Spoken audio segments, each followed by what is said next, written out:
Good evening everyone.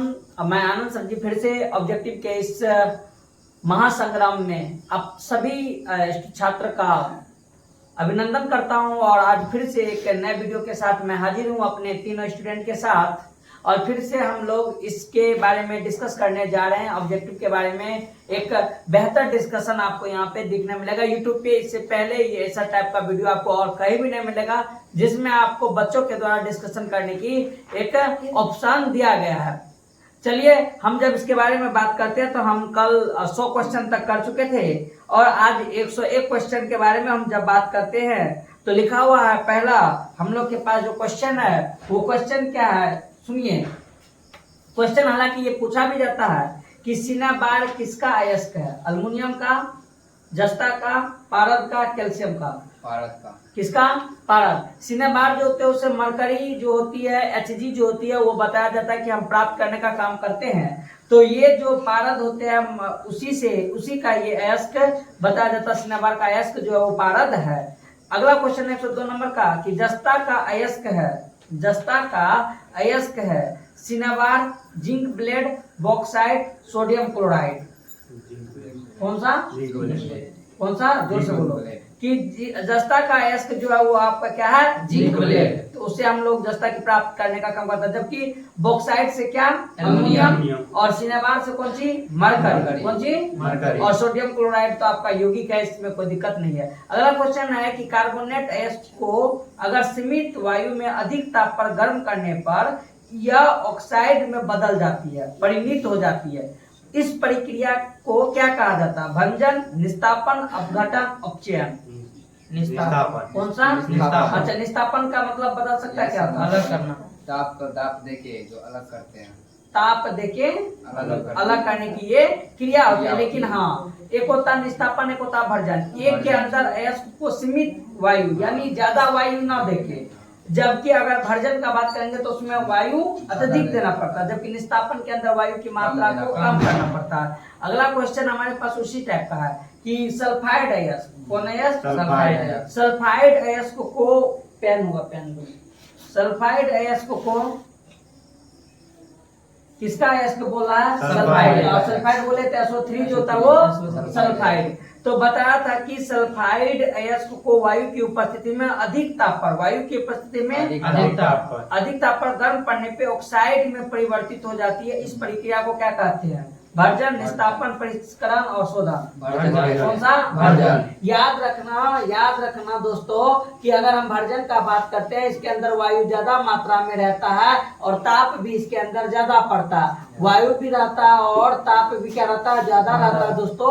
लेकिन अगर हम बात करेंगे किसके बारे में तो निस्तापन के बारे में, उसके अंदर वायु जो है वो सीमित रहता है। क्या रहता है? सीमित रहता है। अगला क्वेश्चन है कि सक्रियता श्रेणी। कौन? रिएक्टिविटी श्रेणी में सबसे ऊपर स्थित धातुओं का निष्कर्षण कैसे होता है? थर्मिट अभिक्रिया के द्वारा, अपचयन के द्वारा, धातु के गलित क्लोराइड का विद्युत अपघटन द्वारा। सभी कथन सत्य है। धातु के गलित क्लोराइड द्वारा। किसके? धातु के गलित क्लोराइड के द्वारा। धातु के गलित क्लोराइड का विद्युत अपघटन के द्वारा बताया जाता है कि सक्रिय श्रेणी में जो सबसे ऊपर धातु रहता है ना, हम उसका क्या करते हैं?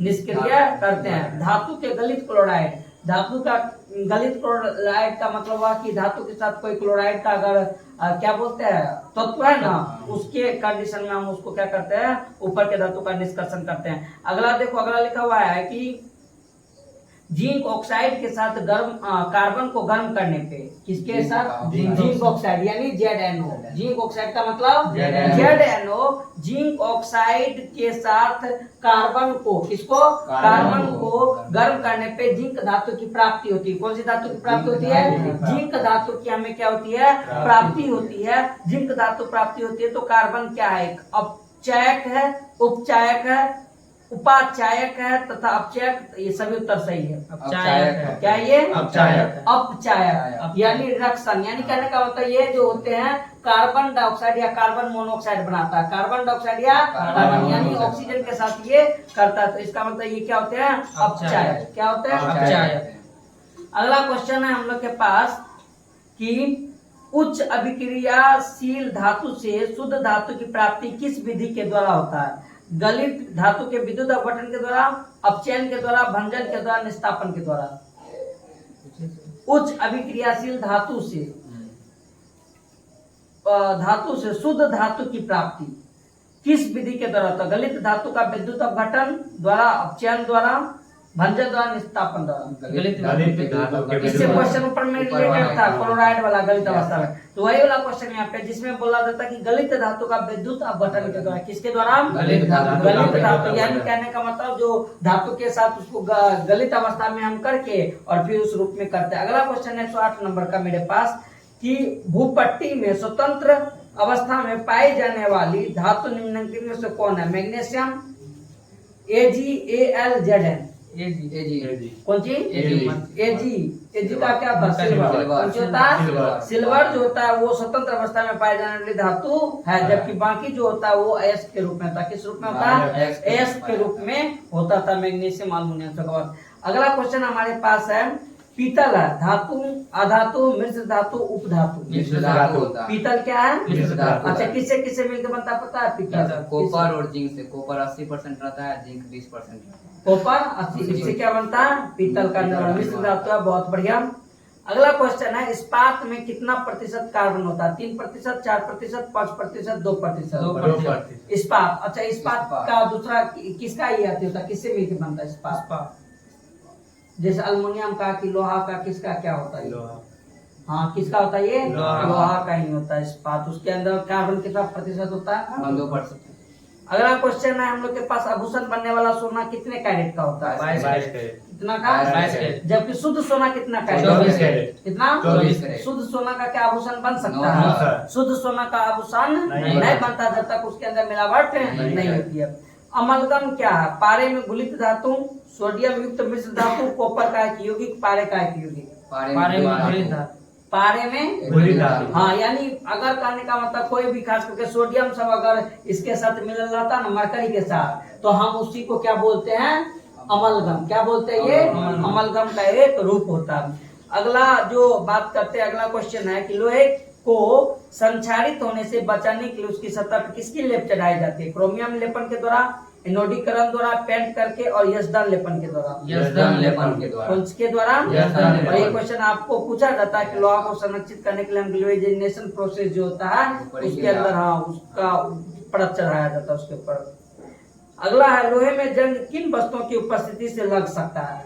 वायु और जल की उपस्थिति में, सिर्फ शुष्क वायु की उपस्थिति में, केवल जल की उपस्थिति में, तेल की उपस्थिति में। वायु और जल की उपस्थिति में। वायु और जल की उपस्थिति दोनों में। अल्युमिनियम पर मोटी ऑक्साइड की परत बनाने की प्रक्रिया कहलाती है? जस्तीकरण, एनोडीकरण, समृद्धिकरण, इनमें से कोई नहीं। एनोडीकरण। कौन सी? एनोडीकरण। एक एनोडीकरण ये एक इलेक्ट्रो प्रोसेस का भी लेपन होता है और जिसके अंदर हम एनोडीकरण करते हैं, अल्युमिनियम पे लेप चढ़ाया जाता है जिससे कि अल्युमिनियम मोटी एक ऑक्साइड की उस पे परत बन जाती है। अगला है सिल्वर को वायु में छोड़ देने पे किस तत्व से अभिक्रिया करते हैं जिससे उसकी सतह काली हो जाती है? ऑक्सीजन से, कार्बन डाइऑक्साइड से, सल्फर से, सभी ABC से। सल्फर से। किसे? सल्फर। यानी सल्फर वाला, यानी गाड़ी के धुआं सब के अंदर जो सिल्वर होता है ना वो ज्यादा देर तक रहता है ना उसके ऊपर काली क्या हो जाती है? परत चढ़ जाती है। अच्छा, सिल्वर और इसको Ag और Au को साफ करने के लिए हम किस टाइप का वो यूज करते हैं? यौगिक किस टाइप का यौगिक यूज करते हैं? एसिडिक नेचर का। मतलब क्या रहा उसका नाम पता है? हम लोग बताए तो अमलराज ने बताते हैं। हाँ, आगे है 117 नंबर क्वेश्चन कि कॉपर को वायु में कुछ दिनों तक छोड़ देने पे उसकी सतह से भूरे रंग की परत धीरे धीरे समाप्त होकर हरे रंग के परत चढ़ जाती है। यह किस कारण से होता है? आंध्र CO2 के साथ अभिक्रिया करने पर, शुष्क CO2 के साथ अभिक्रिया के कारण, कार्बन डाइऑक्साइड के साथ कोई अभिक्रिया नहीं होता है, इनमें से कोई नहीं। आंध्र CO2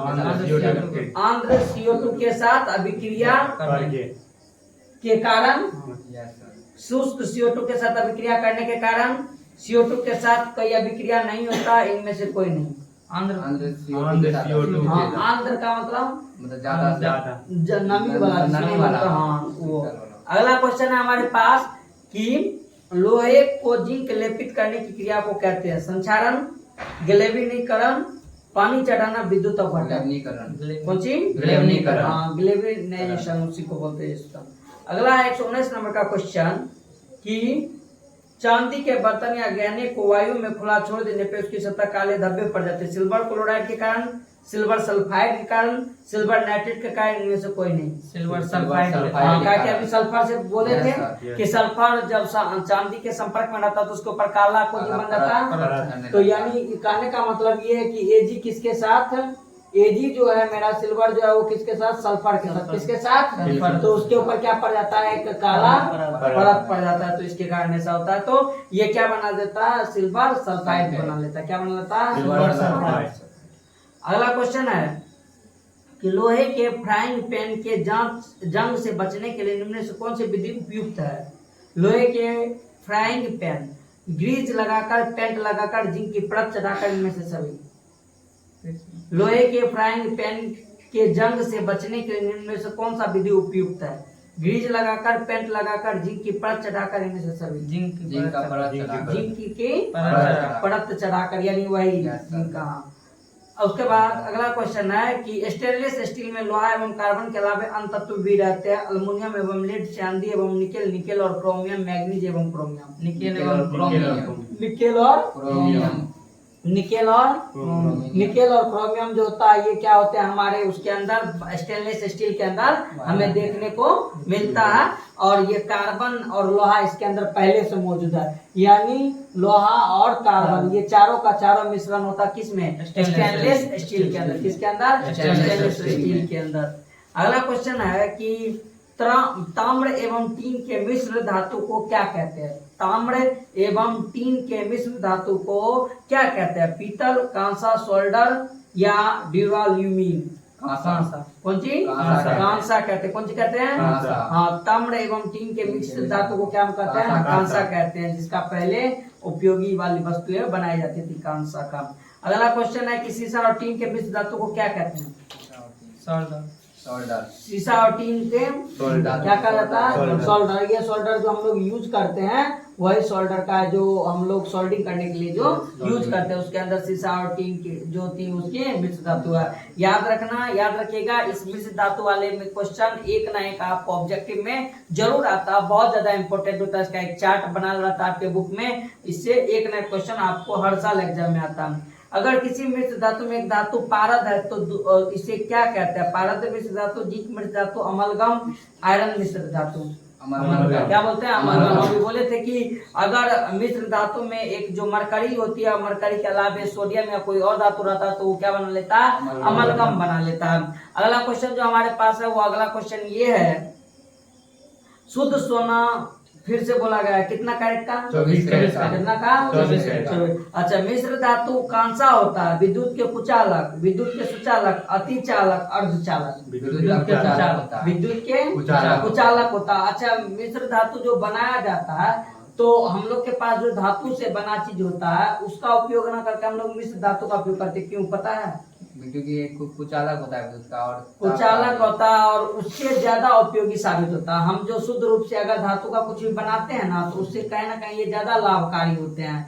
चाहे टिकाऊ के बारे में बात करते हैं, चाहे उसके वजन के बारे में बात करते हैं, जिस चीज के बारे में बात करते हैं उससे कहीं ना कहीं बेहतर होता है हम लोग का मिश्र धातु, इसलिए कि उसका चीज बनाया जाता है। अगला है कि लंबे समय तक लोहे की कांटी को अगर हम नमी वायु में छोड़ दे तो उसकी सतह पर किस रंग की परत पड़ जाएगी। लाल रंग की, पीले रंग की, काले रंग की, भूरे रंग की। कैसा हो जाता है, इसलिए कि जंग लगने के बाद जो कलर होता है वो कैसा हो जाता है, भूरा रंग का। अगर लोहे में 0.05% कार्बन मिला दिया जाए तो यह मुलायम हो जाता है, परवल तथा कठोर हो जाता है। कोई असर नहीं पड़ता, इनमें से कोई नहीं। परवल एवं कठोर हो जाता है। परवल एवं कठोर। कठोर हो जाता है। इस प्रकार से आपका धातु और अधातु का ये जो ऑब्जेक्टिव वाले जितने भी ऑब्जेक्टिव हम लोग 100 लगभग 28 ऑब्जेक्टिव का डिस्कस कर चुके हैं और आपको अलग अलग वीडियो के अंदर ये 25-25 करके ऑब्जेक्टिव मिला हुआ है और बहुत ज्यादा आपके लिए फायदेमंद होगा। समझिए कि इसके अलावा आपको धातु और अधातु में से कोई भी क्वेश्चन नहीं बचेगा। और इसमें इन तीनों बच्चों का अगर बात करें तो काफी ज्यादा तैयारी करके आते हैं, मेहनत करते हैं और आशा करते हैं कि आप लोग भी इसी तरह से मेहनत कीजिए और ये वीडियो आपके लिए बहुत ज्यादा उपयोगी होगी। और इसलिए कि वीडियो को लाइक, सब्सक्राइब, कमेंट जरूर करें, अपने दोस्तों में जरूर शेयर करें। तब तक के लिए धन्यवाद। हम अगले दिन और किसी वीडियो के साथ आपसे मिलेंगे।